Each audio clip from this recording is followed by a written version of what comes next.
Merci au docteur Catherine Ballet pour sa participation pour cette nouvelle RIDA qui va tourner autour de la téléconsultation pour l'accès aux soins en zone rurale aux personnes ayant un trouble de l'usage des opiacés.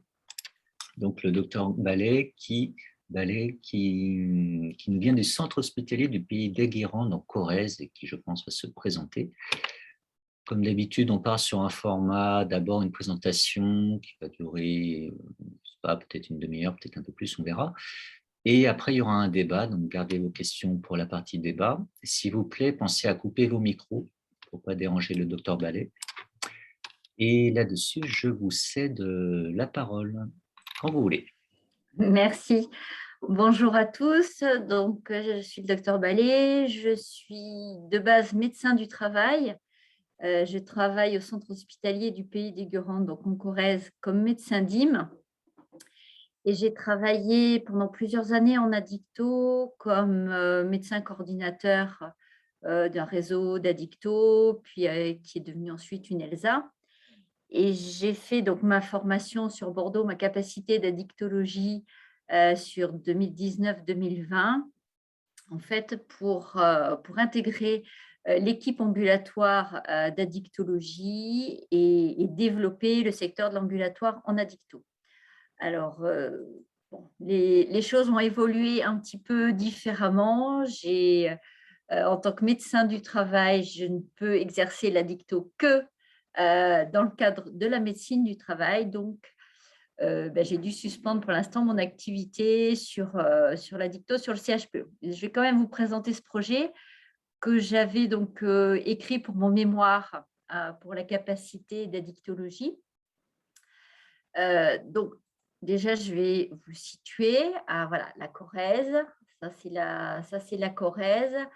Nous, on est juste vraiment ici. On est sur une zone très rurale. Donc, je vous ai mis une carte. Vous voyez, il y a beaucoup de vert. On est au milieu de la campagne. Ici, vous avez les grands centres, les deux CHU, Limoges sur le Limousin, Clermont-Ferrand, donc qui est sur une autre région, sur Rhône-Alpes, Auvergne-Rhône-Alpes. L'établissement sur lequel je travaille, donc le CHPE, est ici, juste à la frontière du Puy-de-Dôme, à peu près à 1h15 de Clermont-Ferrand, 2 heures de Limoges, et Brive-la-Gaillarde, donc où est le XAPA avec lequel nous avons travaillé, se situe, lui, à peu près à 1h30 du CHPE. Donc, Ussel, c'est la grande ville qui se situe plus près de nous, donc à 30 km, 10 000 habitants. Et ça, ce sont les deux consultes délocalisées, donc les deux grosses flèches rouges. Je ne sais pas si vous voyez mon pointeur, en fait. C'est Buja et Perlevat qui sont les deux centres avec lesquels on a un petit peu monté ce projet de télémédecine. Donc, comme vous l'avez constaté, c'est une zone rurale qui est loin des grands centres de soins. Alors, les transports en commun, il y en a très, très peu, quelques trains, quelques bus. Mais en gros, il faut partir le matin et revenir le soir pour avoir un rendez-vous en fin de matinée ou en début d'après-midi. Donc, c'est quand même assez compliqué. Bien sûr, comme beaucoup de zones rurales, pénurie médicale, généraliste, spécialiste, c'est encore pire. Donc, c'était aussi un petit peu qui motive tout ce projet qui existait en fait depuis plusieurs années, qui avait déjà été initié par donc, le CHPE, le cadre de santé du pôle d'addicto et le docteur Mounier, qui à l'époque était le responsable du XAPA Brive produits illicites, justement pour avoir une expertise sur ces produits illicites et du fait de ces difficultés de déplacement. Alors, le projet avait été vu avec l'ARS, il y a eu des contacts avec le labo fournissant la méthadone, mais au final, le projet n'a pas abouti parce que d'autres projets, parce que manque de médecins aussi, et donc de temps médical, voire infirmier. Donc, le projet n'a pas abouti. Donc, moi, quand je suis arrivée en fait sur le CHPE, le projet est ressorti des cartons puisqu'il faisait partie de cette activité ambulatoire. Alors, rapidement, la méthode. On a travaillé avec les professionnels de santé de terrain, donc je les ai rencontrés. Alors, je suis arrivée dans l'équipe ambulatoire au mois d'avril 2020, donc en plein confinement. Donc, rencontrer les professionnels de santé, c'était un petit peu compliqué. Mais rapidement, ils ont mis en place des visios. Il y a deux des groupes de médecins, le pôle 1000 soins et le pôle de santé Haute-Corrèze. C'est des professionnels qui se sont regroupés donc, sur ces territoires ruraux et qui ont l'habitude de travailler ensemble. Et pendant le confinement, ils faisaient régulièrement le point pour voir quelles difficultés ils rencontraient avec ce virus, les difficultés d'approvisionnement matériel, et ils m'ont permis de présenter l'équipe, de présenter le CHPE, le pôle d'addicto, et de présenter le projet. Après, je les ai rencontrés de visu vraiment à partir de l'été. Alors, j'avais quand même pas beaucoup de temps, donc on s'est concentré sur les professionnels, sur ce qu'on appelle le plateau Haute-Corrèze, donc vers Bugeat, donc médecins et professionnels. Donc, présentation de l'équipe, on intervient donc dans les maisons de santé une fois par mois, c'est une permanence. Présentation du projet, donc présentation de l'équipe aussi ambulatoire d'Addicto, présentation donc comment allait se dérouler un petit peu le projet, et puis après aussi recueil de leur avis. Qu'est-ce qu'ils pensaient de ce projet? Est-ce que ça pouvait être intéressant pour eux? Est-ce qu'ils avaient la patientèle? Est-ce qu'ils allaient pouvoir faire le suivi? Voilà, plein de questions qui n'ont pas été formalisées, mais bon, on a essayé de poser un petit peu toujours les mêmes questions. Et eux, donc voilà, quelles étaient leurs attentes. Rencontre avec l'attaché scientifique de Méthadone qui donc m'a fourni pas mal de chiffres et de documentation aussi. Et puis ensuite, donc collaboration avec le docteur Co. Donc le docteur Co, c'est le médecin qui remplace le docteur Mounier au XAPA Brive. Et en fait, nous avons fait notre formation sur Brive en addicto ensemble. Donc c'est vrai que ça a été plus facile pour créer des liens et pour monter ce projet. Donc, on a essayé d'avoir on va dire, une pratique un peu commune en fonction des cours qu'on pouvait avoir, donc lister toutes les modalités des entretiens, voir les protocoles qui pouvaient être nécessaires et pour les professionnels et pour nous, voir un petit peu le matériel. Donc, quels sont les résultats de cette étude? C'était un projet qui paraissait intéressant pour les professionnels de santé. Mais alors, premières difficultés qu'ils ont soulevées, c'est le repérage. Ils avaient quand même, ils ne faisaient pas vraiment de repérage des patients qui avaient ce genre de difficultés, donc trouble d'usage des opiacés. C'était plus des patients, on va dire, de passage qui venaient pour des renouvellements en urgence ou parce que ils n'avaient pas, ils étaient en voyage. Voilà, bon, ce n'est pas des gens qui… Et ils ne sont pas identifiés en tant que tels. Donc, ils ne cherchaient pas non plus à repérer aussi ce genre de patients du fait du manque de temps. Du fait aussi du manque de connaissances. Ils ne sont pas forcément à l'aise avec les addictions et surtout les traitements de substitution, les protocoles. Ils n'avaient pas forcément envie de se lancer dans ce genre de pratique. Donc bon, voilà, nous, on leur a présenté le projet, effectivement.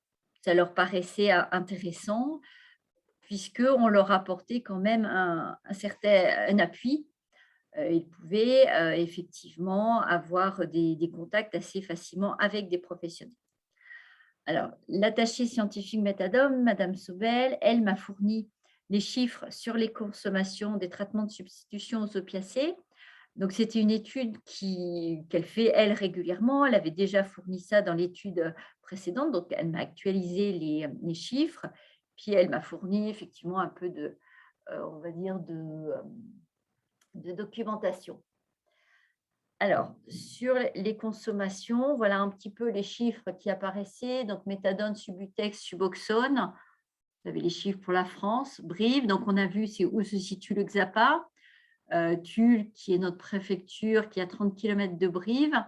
Et donc Ussel, 30 km du centre où on exerce. Donc, voilà, 160 patients qui ont été relevés. Après, évolution. Donc, les chiffres d'avril 2019 à avril 2020.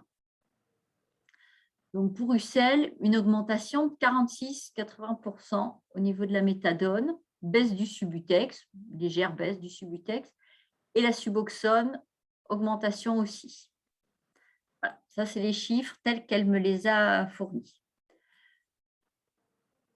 Alors, la collaboration avec le Dr Co, on a établi le protocole du premier entretien en suivant les cours qu'on avait pu avoir. Donc, quelles étaient les consommations actuelles et passées des patients, leur comportement, est-ce qu'il y avait un craving, quels produits consommer, quelle quantité, quelle modalité de consommation, est-ce qu'ils avaient déjà essayé d'arrêter, est-ce qu'ils avaient des traitements en cours après les examens.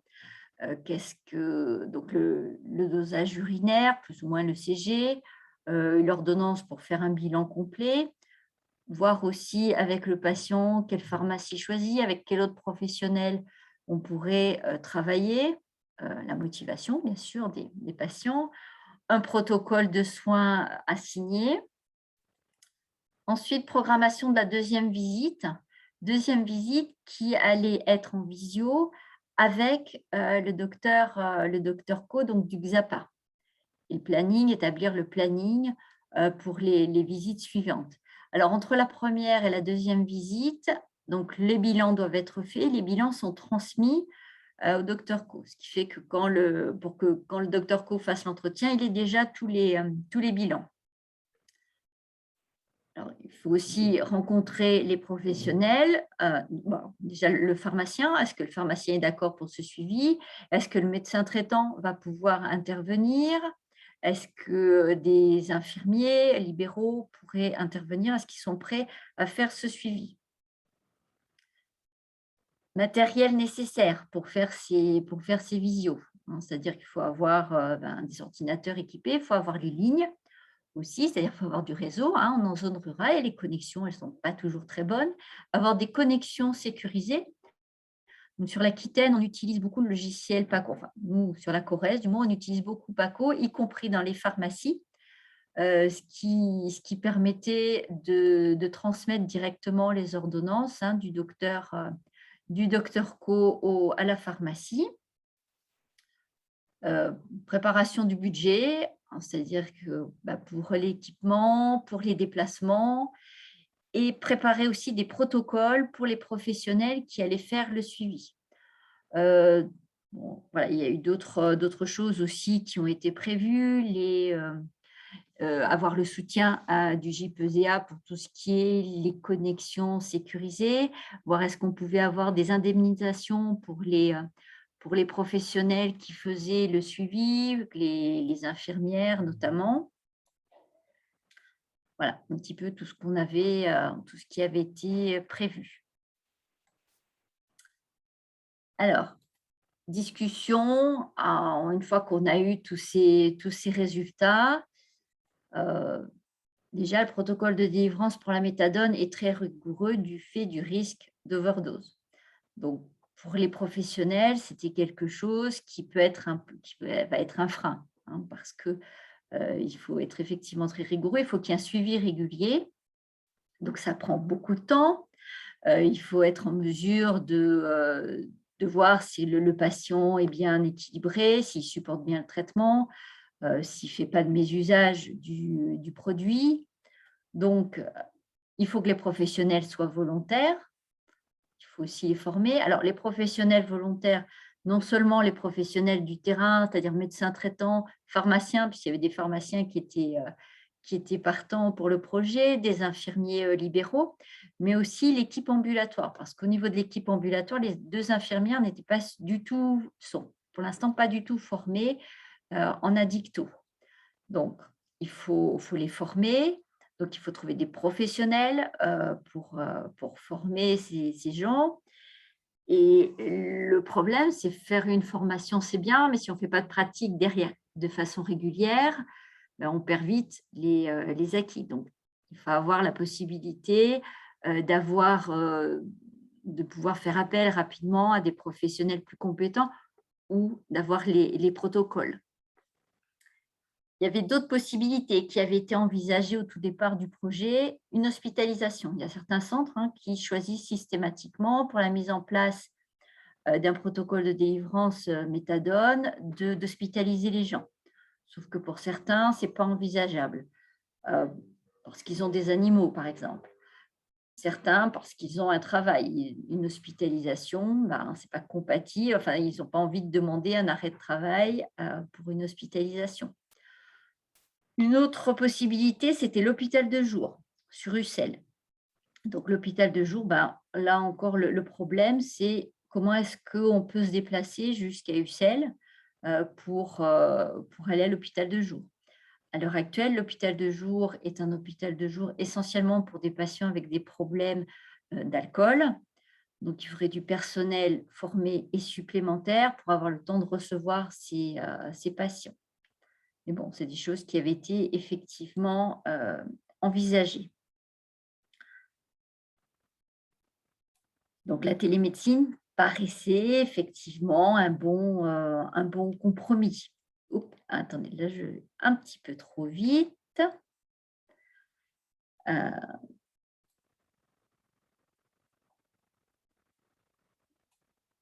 Voilà, donc la télémédecine avec le XAPA, donc médecin qui pouvait faire la délivrance, mais elle n'a pas un temps extensible, puisqu'il n'y avait pas pour l'instant de temps prévu dédié pour ce projet, donc il fallait optimiser son temps. Donc ça veut dire que le premier entretien devait être bien cadré, bien formalisé pour qu'elle puisse intervenir très rapidement.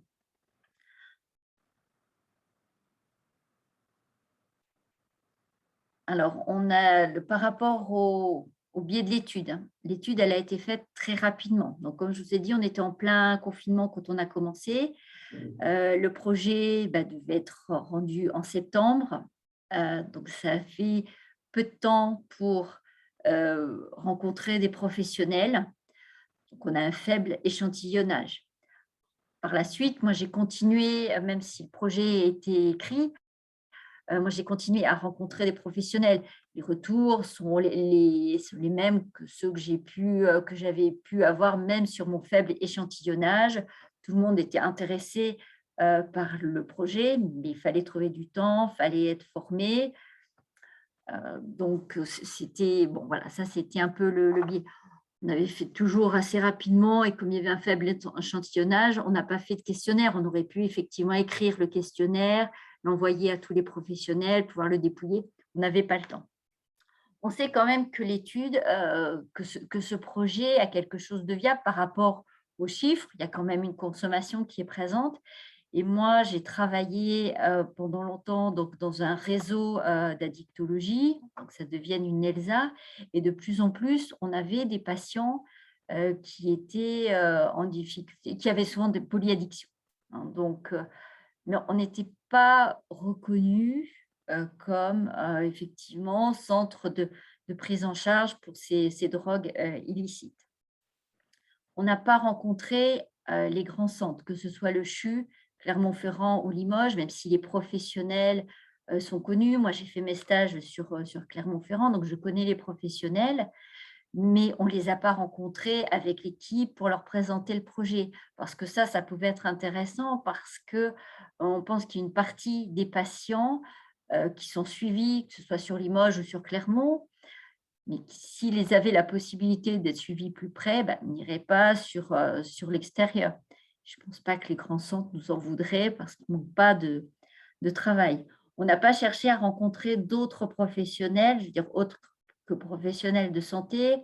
Je pense par exemple aux infirmières scolaires, aux professions de l'éducation, hein, tout ce qui est, on a beaucoup quand même sur la Haute-Corrèze des filières professionnelles, des bacs pro, des BTS, dans plusieurs secteurs, et on ne les a pas rencontrés. Il est possible qu'eux aussi seraient intéressés par le projet. La justice, tout ce qui est le médico-social. Donc, tout ça, c'est des gens qu'on n'a pas eu le temps de rencontrer. Donc là, je vous ai mis, il n'y avait pas eu d'études sur la faisabilité technologique. On l'a fait depuis, hein, et bon, voilà, on a réussi à voir sur les centres, on a du réseau, donc on peut faire ces visios. C'était un peu ce qui nous inquiétait au départ. Comme je vous l'ai dit tout à l'heure, la plupart des pharmaciens sont équipés avec PACO, donc pas de difficulté pour transmettre l'ordonnance de façon sécurisée. Autre biais d'études, donc c'est vrai qu'on n'a pas eu d'explication scientifique sur l'augmentation des délivrances. Le confinement, peut-être, mais les chiffres que je vous ai donnés vont d'avril 2019 à avril 2020, donc ça fait juste un mois de confinement. Est-ce qu'en un mois, on a vraiment explosé les chiffres? Parce que les gens ne pouvant pas se déplacer ont été obligés de se servir au plus près. Bon, ben, on n'a pas creusé là-dessus. Voilà, donc ben, les conclusions et les perspectives, tout le monde a été intéressé. Comme je vous disais, ceux que j'ai rencontrés par la suite aussi sont intéressés. Il n'y a pas que les traitements de substitution aux opiacés qui posent problème. On a eu beaucoup de questions sur la prise en charge d'autres addictions, les benzos notamment, quelques aussi sur les troubles alimentaires, mais ce qui est un peu plus particulier. Mais voilà, le projet est intéressant dans le sens où c'est beaucoup moins chronophage, où il peut y avoir une téléexpertise aussi, hein, puisqu'on peut contacter relativement facilement le docteur Co ou l'équipe ambulatoire. Et bien, moi, en l'occurrence, après, voilà, ça s'est arrêté. Enfin, moi, j'ai arrêté le projet ici. On a commencé un petit peu le projet, c'est-à-dire qu'on a eu quelques patients avec le docteur Co pour lequel on a commencé le suivi. On n'a pas vraiment eu d'initialisation. C'était vraiment des patients qui avaient déjà un suivi, mais ça nous a permis de voir déjà un petit peu comment est-ce que ça pouvait fonctionner, donc de vérifier l'aspect technique, entre autres, et le partage de documents avec, par exemple, avec le médecin traitant et entre le CHPE et Brive. Voilà. Donc maintenant, écoutez, si vous avez des questions.